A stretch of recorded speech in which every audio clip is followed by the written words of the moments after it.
Salmo 23. O que a mensagem "O Senhor é meu pastor" pode transformar na sua vida?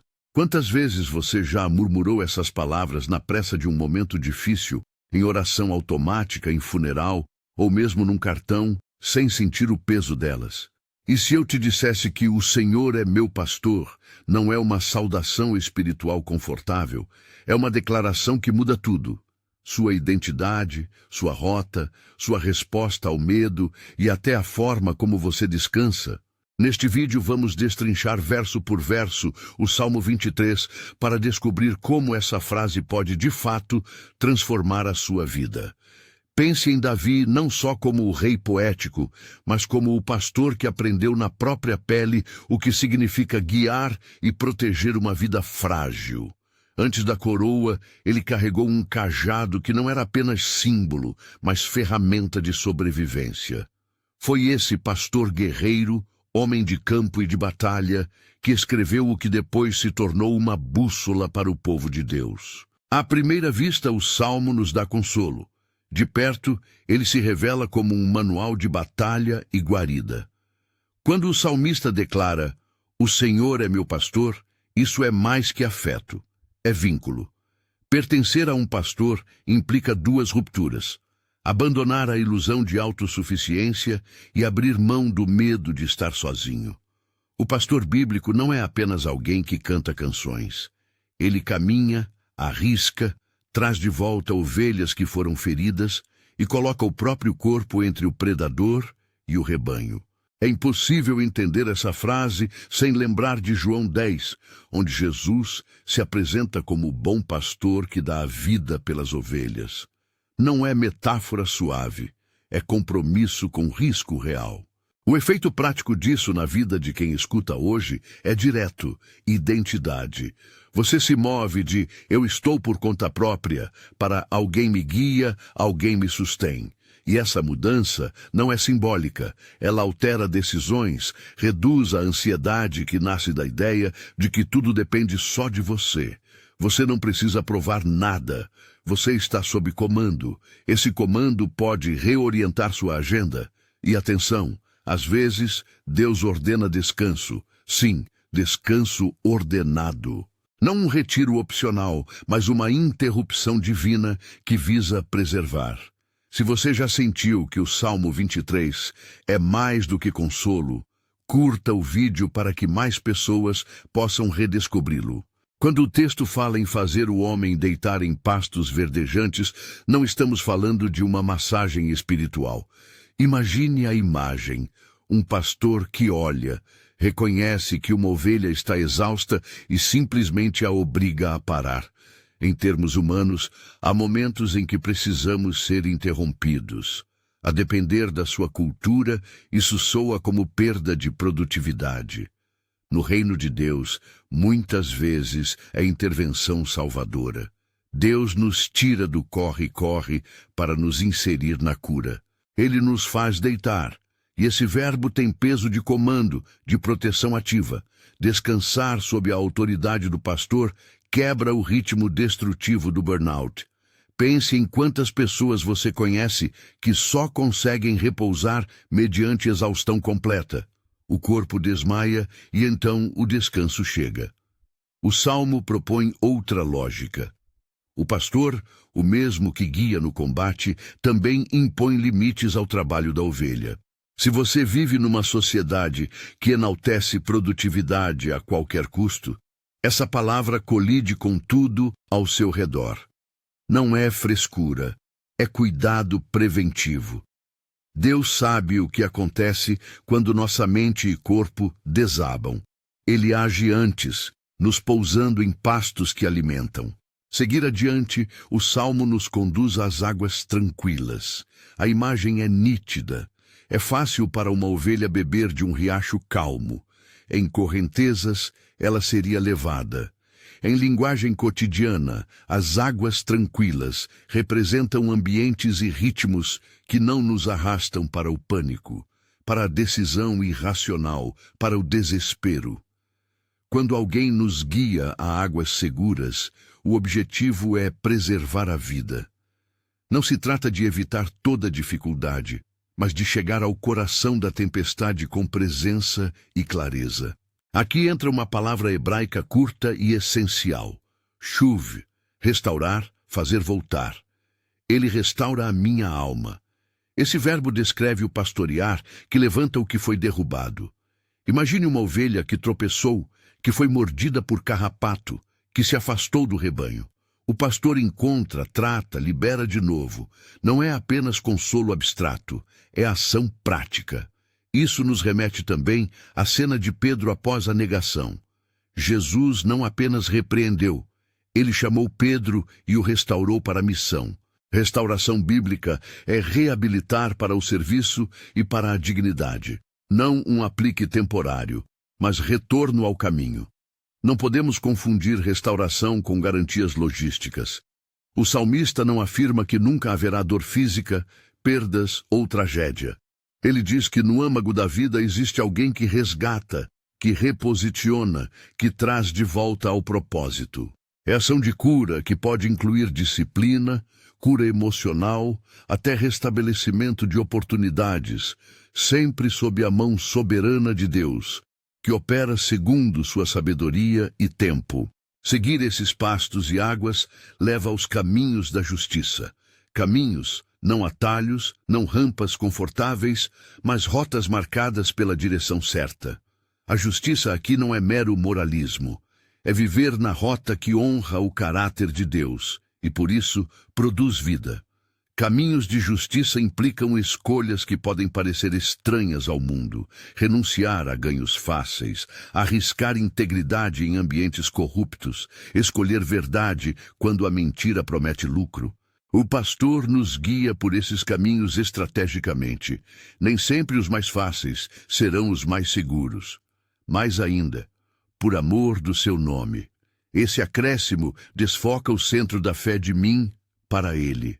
Caminhos de retidão não são apenas para meu bem, são para o testemunho do Senhor, para que a presença de Deus seja conhecida. Isso muda a motivação. Obedecer não é para a autopromoção, mas para exibir a fidelidade do pastor. Quando a sua vida transborda integridade, mesmo diante da tentação, o propósito maior é revelado.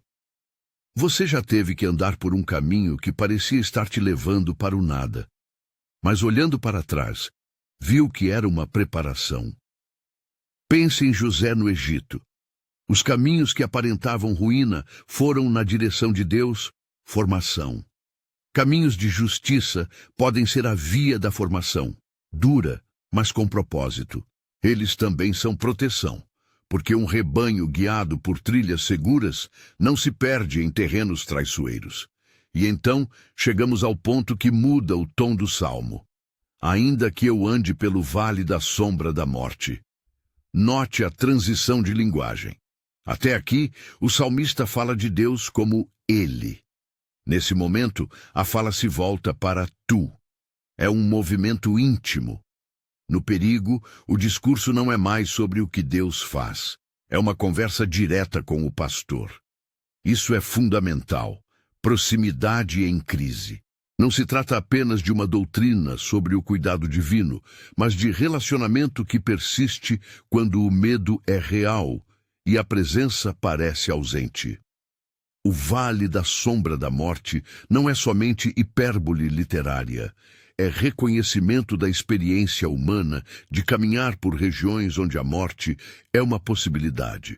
Seja morte literal, seja perda profunda, seja ameaça que consome. E o salmista não diz se eu andar, mas ainda que eu ande. Este é um vale esperado na vida. Não é anomalia. Saber disso altera a forma de viver. Prepare-se para vales, não como exceções que nos surpreendem, mas como terrenos onde a presença do pastor se revela de modo mais claro. A mudança de interlocutor, de ele para tu, é a marca de intimidade que redefine medo. Quando falamos com Deus como companheiro de caminhada, o vale deixa de ser território de solidão só para se tornar palco de comunhão. O salmista não remove o perigo, ele reafirma a presença, E essa presença transforma a experiência. A morte pode ameaçar, mas a companhia impede que sejamos consumidos pela desesperança. Ainda nesse trecho, surgem as palavras vara e cajado. Culturalmente, a vara era instrumento de disciplina e defesa. O cajado, guia e apoio, com um gancho para resgatar a ovelha entre penhascos. A vara corrige, a disciplina que previne. O cajado protege e orienta, resgata. Ambas são ferramentas práticas do pastor. Quando aplicadas à vida humana, elas falam de proteção que tem forma, limites, correção, direção e socorro. Disciplina não é punição caprichosa, é prevenção que sustenta a vida. Pense com cuidado. Muitas vezes fugimos da disciplina porque a associamos à vergonha.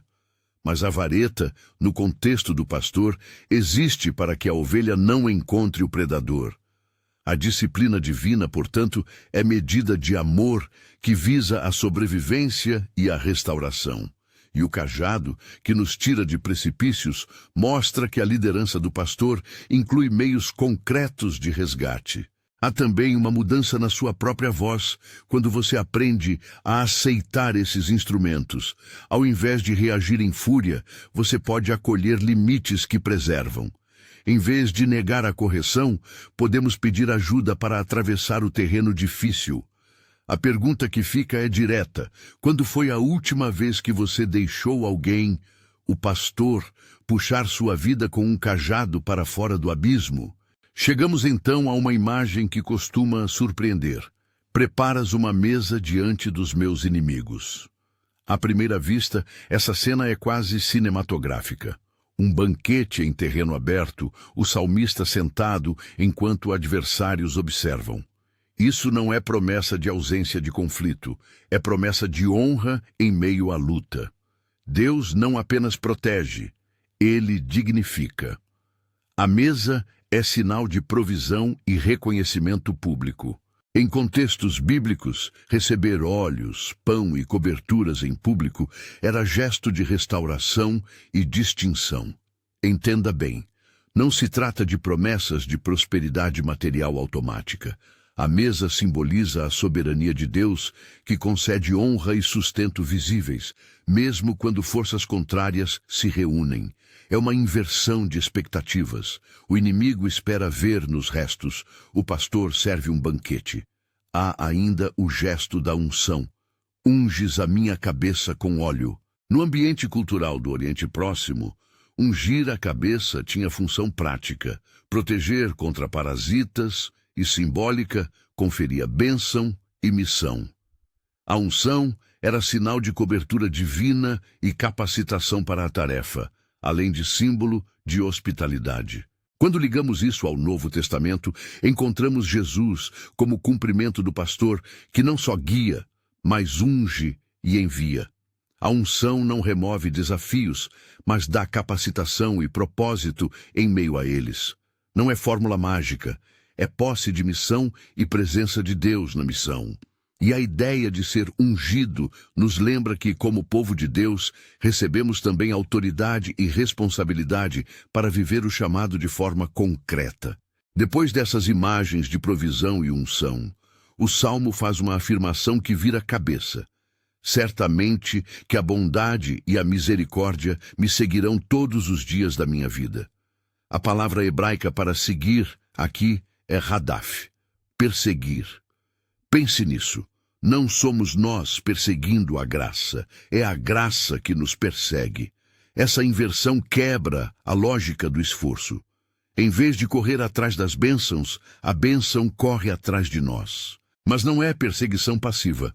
Trata-se de presença constante que persegue para que possamos permanecer no caminho. Essa perseguição da bondade é ação contínua.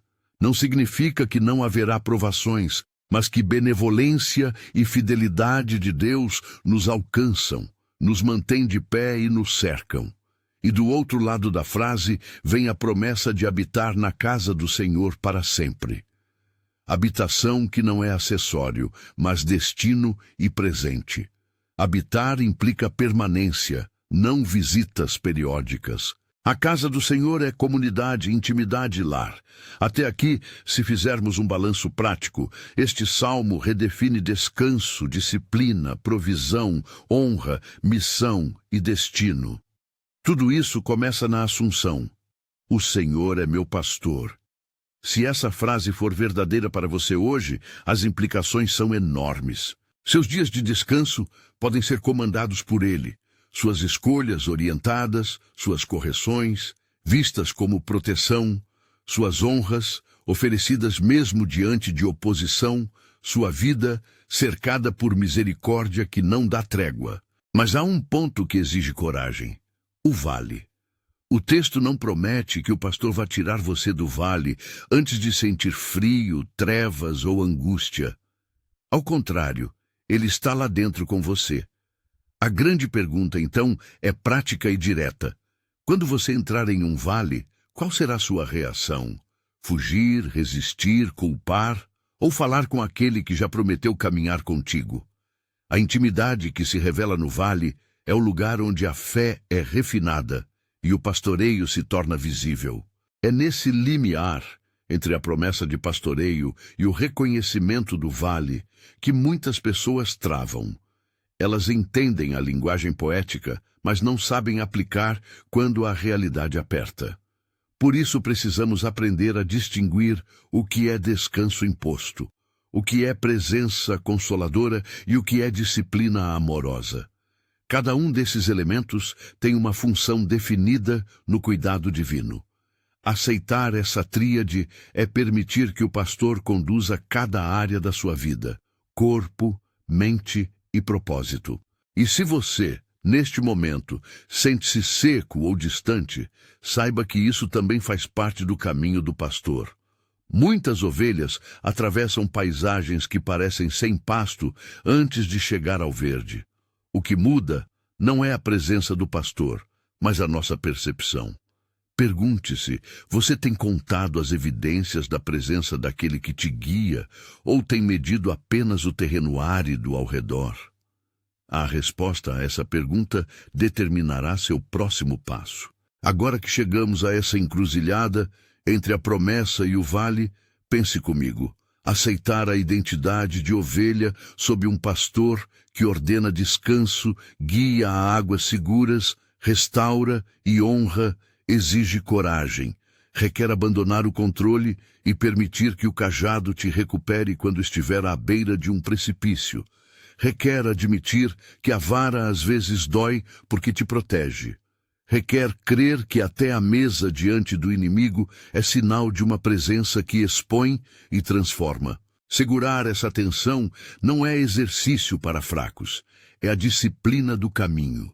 E é nesse ponto que a narrativa do Salmo 23 começa a acelerar. A promessa de companhia no vale e as imagens da vara e do cajado apontam para algo concreto que precisamos aprender a praticar. Confiar enquanto caminhamos no escuro. É aí, nesse passo a passo no breu, que a presença do pastor deixa de ser filosofia e se torna prática respiratória, postura de vida. Mas antes de aprofundarmos o vale e as ferramentas do pastor, quero que você visualize algo. Alguém que, ao perceber uma ovelha com o pelo rasgado e o olhar abatido, não discursa sobre amor, mas a carrega ao colo, unge sua cabeça, assenta à mesa e a reintegra ao rebanho. Esse gesto simples resume a proposta do Salmo 23. Não é retórica, é ação que dignifica, cura e envia. E é uma ação que tem ecos no ministério de Jesus, que se deslocou entre marginalizados, tocou feridos e restaurou chamados. A pergunta que fica antes de seguirmos adiante é direta e íntima. Você está disposto a se deixar conduzir por esse pastor que faz de tudo para te guardar, corrigir e exaltar? Porque aceitar essa liderança implica que alguns confortos serão desafixados e alguns medos serão enfrentados. Mas também implica que você não caminha sozinho na noite. Se essa afirmação te inquieta, então continue comigo. No próximo trecho vamos entrar no vale, entender por que a vara e o cajado não são instrumentos de intimidação e como a mesa e a unção se manifestam em meio à oposição. Vamos então entrar no vale, não como quem observa de longe, mas como quem coloca um pé na trilha escura e insiste em olhar para frente, sabendo que algo ou alguém caminha ao nosso lado. O vale da sombra da morte é, antes de tudo, reconhecimento honesto da vulnerabilidade humana. Não é um argumento teológico abstrato, é experiência. É o momento em que o chão parece ceder, doença que surpreende, relação que se rompe, emprego que acaba, medo que não cede. O salmista não romantiza isso. Ele declara que ainda assim caminha. A grande virada é a forma como ele descreve essa caminhada. Não é eu caminho e espero que alguém apareça. É ainda que eu ande, tu estás comigo.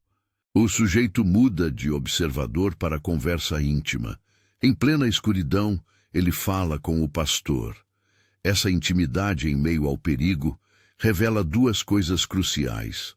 A primeira é que o pastoreio divino não remove o vale automaticamente. A segunda é que a presença de Deus dentro do vale reforma a experiência do medo. Saber que não caminhamos sozinhos não elimina o frio, mas muda a pergunta: de como saio daqui para como caminho daqui? E essa mudança é prática, muda as decisões, a respiração, o alcance das mãos. Agora, aprofunde-se comigo na imagem da vara e do cajado. Culturalmente, a vara, shebet, no hebraico, era um bastão robusto usado para golpear um predador, disciplinar uma ovelha que ameaçava se perder ou demarcar um limite contra a ameaça. O cajado, mishenet ou mashtea, dependendo da raiz, era a ferramenta curva, fina, muitas vezes usada para puxar uma ovelha que havia caído numa ribanceira ou para apoiar a perna do pastor em viagens longas. Juntos, esses instrumentos contam a história de um cuidado prático. A vara previne, o cajado resgata. Quando o Salmo afirma que a vara e o cajado confortam, ele nos diz algo que contraria nossa sensibilidade moderna. Segurança e consolo podem vir através de correção. Isso não significa que toda dor seja castigo, nem que toda disciplina seja punição. Significa que há limites que preservam e intervenções que salvam. Um pastor que bate com a vara não o faz por prazer, mas para ensinar a ovelha a não se lançar em frente ao precipício. O cajado que puxa não humilha, restabelece. Em termos humanos, quando alguém nos confronta com verdade, quando um líder nos corrige, quando um amigo nos amarra das emoções perigosas, essas são as mãos do cajado que nos puxam de volta. E aqui há uma pergunta prática. Você tem evitado a disciplina porque a confunde com vergonha? Ou tem permitido que líderes, amigos maduros e a palavra operem como vara e cajado para sua preservação? Discernir essa diferença exige humildade e comunhão, e também sabedoria para distinguir verdade de abuso. A disciplina divina, como diz o livro de Hebreus, e como testemunha toda a tradição bíblica saudável, visa formar, não destruir. Seguindo adiante, cheguemos à mesa preparada diante dos inimigos. Essa imagem é uma das mais audaciosas do Salmo. Imagine a cena. Não um salão fechado, mas um espaço aberto, talvez uma clareira ou um campo. Ao redor, testemunhas hostis. No centro, a pessoa que foi humilhada agora sentada à mesa, servida e honrada.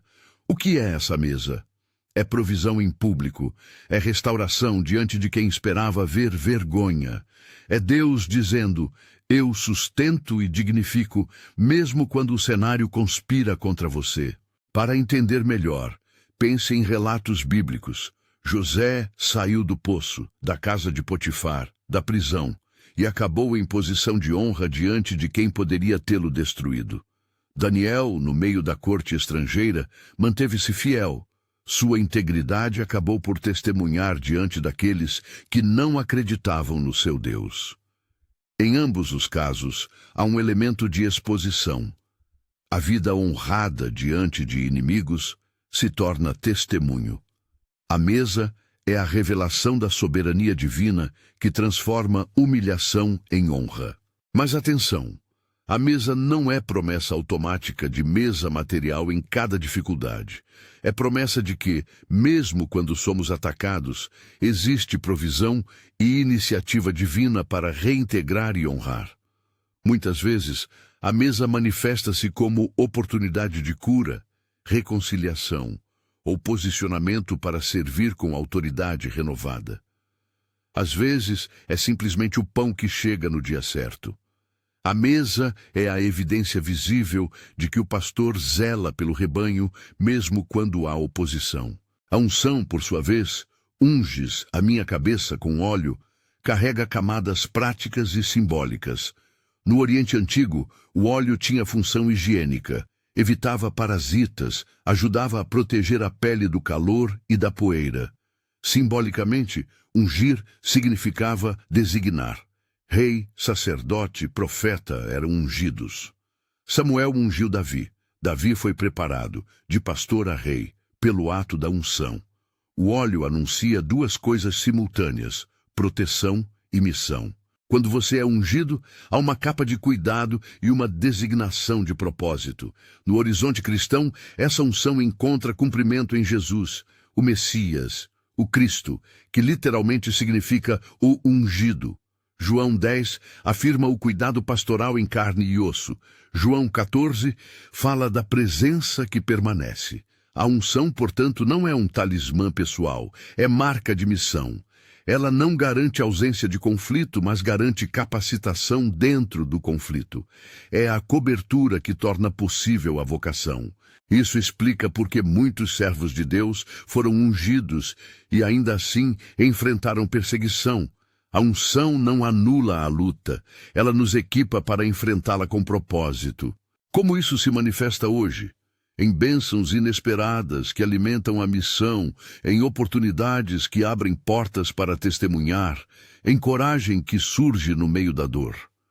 A unção também pode vir na forma de reconhecimento de dons. Alguém aponta seu talento e diz: use isso para servir. Não se trata de megalomania, trata-se de responsabilidade. Se você foi ungido para algo, seja você profissional, mãe, líder comunitário, essa unção pede resposta, não para autopromoção, mas para fidelidade. Então vem a frase que vira chave: bondade e misericórdia te perseguem. Em hebraico, a raiz é hadaf, perseguir. É uma inversão radical da dinâmica espiritual comum. Em vez de corrermos atrás de bênçãos, a bondade as persegue. Isso muda a nossa estratégia de vida. Ao invés de exaurir-se em fórmulas, vivemos atentos às pegadas da misericórdia que nos alcançam. Hadaf sugere insistência. Deus não deixa a misericórdia ser interrompida por circunstâncias. Ela vem atrás de nós, às vezes de formas que não esperamos. Um telefonema, um rosto na igreja, uma oferta na hora certa, um arrependimento que abre caminho para a reconciliação. Exemplos bíblicos ajudam a entender isso. Pense em Ruth. A bondade de Boaz perseguiu-a em meio à perda. Ela foi recolhida e reintegrada. Pense em Pedro. Depois de negar, foi alcançado pela misericórdia que o restaurou e o reconduziu à missão. Pense em Jó. Embora a experiência de Jó seja complexa e não reduza a simples correção por pecado, o final do livro mostra que a bondade de Deus o alcançou de maneiras concretas. E lembre-se de José. Mesmo entre calúnias e prisões, a providência o perseguiu até colocá-lo onde poderia salvar muitos. Importante, perseguir não significa eliminar toda dor. A bondade que persegue passa pelo vale conosco. Ela não nos impede de sentir o frio. Porém, ela nos cerca. A promessa é de companhia consistente, de uma benevolência que não nos abandona. E isso muda a postura do crente. Ao invés de viver numa lógica de escassez, aprende a esperar e reconhecer movimentos de graça. Chegamos por fim à habitação. Habitarei na casa do Senhor para sempre. Habitar não é visita, é residência, é ser parte de uma família, de um lar que não é temporário. E isso tem duas implicações. A primeira é escatológica. Há um destino final na presença de Deus. A segunda é presente. A casa do Senhor é também comunidade, culto, intimidade viva que começa agora. Habitar na casa do Senhor significa construir vida em torno da presença. Relações que alimentam, práticas que formam e um ritmo que aponta para a eternidade. No âmbito prático, habitar exige escolha. Escolher a casa do Senhor envolve disciplinas, culto, comunidade, cuidado mútuo, confissão, serviço. Não é um checklist ritual, é cultivo de residência espiritual. A casa do Senhor nos molda, nos corrige, nos consola, nos envia. Viver como quem habita a casa transforma prioridades: trabalho, descanso, família, serviço, formação. A lógica do lar influencia escolhas. Você não cria o filho para dar o troféu, mas para ensinar o caminho. Você não apenas busca sucesso, mas busca ser útil ao reino. Agora, voltando ao cerne do título deste vídeo, o que a mensagem "O Senhor é meu pastor" pode transformar na sua vida? Reunimos os elementos e chegamos à resposta prática. Essa sentença pode transformar sua identidade, de errante para pertencente. Sua rotina, de frenética para ritmada pelo cuidado. Sua dor, de renegação para diálogo. Sua disciplina, de fardo para proteção. Sua vocação, de confusão para clareza. Sua esperança, de instabilidade para habitação. Mas como se dá essa transformação passo a passo? Aqui estão 5 movimentos concretos que você pode praticar hoje para permitir que essa frase opere em você. 1. Receba a identidade. Repita como confissão não mecânica, mas consciente. Eu pertenço. Não estou sozinho. Esse reconhecimento muda decisões. Quando a ansiedade bater, lembre-se, você não começou essa caminhada sem companhia. E 2, aceite o descanso ordenado. Identifique uma área onde você se recusa a parar. Trabalho, preocupação, autoexigência, e permita que seja interrompida. Programe um tempo regular de descanso que não seja fruto do esgotamento, mas de disciplina espiritual. Aprender a deitar em pastos verdejantes é exercício de confiança. 3. Permita a correção. Quando alguém maduro aponta algo em sua vida, não reaja em defesa imediata. Pergunte: isso me protege? Diferencie repreensão que constrói de acusações destrutivas. Busque conselhos de quem caminha com Deus e que tem clareza de propósito. 4. Identifique sua unção e dê um passo. Se um dom ou chamada lhe foi apontado, mesmo que pequeno, responda com um ato, um curso, voluntariado, um projeto na comunidade. A unção pede ação fiel, não medo. 5. Conte e reconheça as perseguições de bondade. Comece um diário de gratidão que registre as formas pelas quais a bondade te alcança. Ao olhar para trás, é mais fácil ver como Deus nos persegue com misericórdia. Agora quero trazer 3 histórias rápidas, simples e reais, que ilustram esses passos sem transformar a experiência em fórmulas. História 1. Uma mulher que trabalha em turno duplo, mãe e cuidadora, achava que descanso era luxo.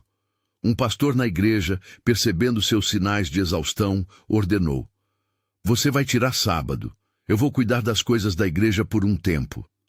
Ela resistiu, cedeu. No primeiro sábado, sentiu-se estranha. No segundo, percebeu que o sono voltava.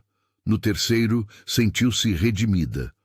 O descanso ordenado salvou sua saúde emocional e capacitou-a para retomar responsabilidades com mais clareza. A vara ali foi o limite amoroso do pastor.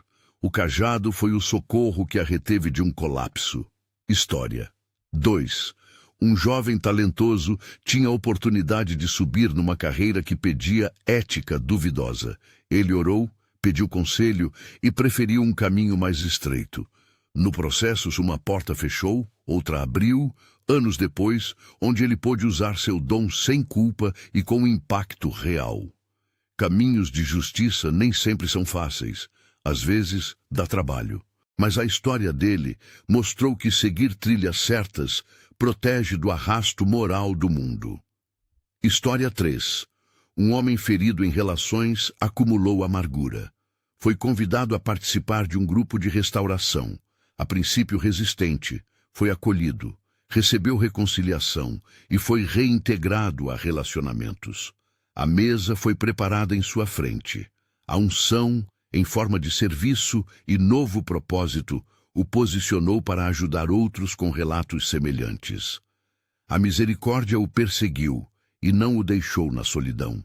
Essas histórias não são garantias universais, são testemunhos de como o Salmo atua na vida concreta.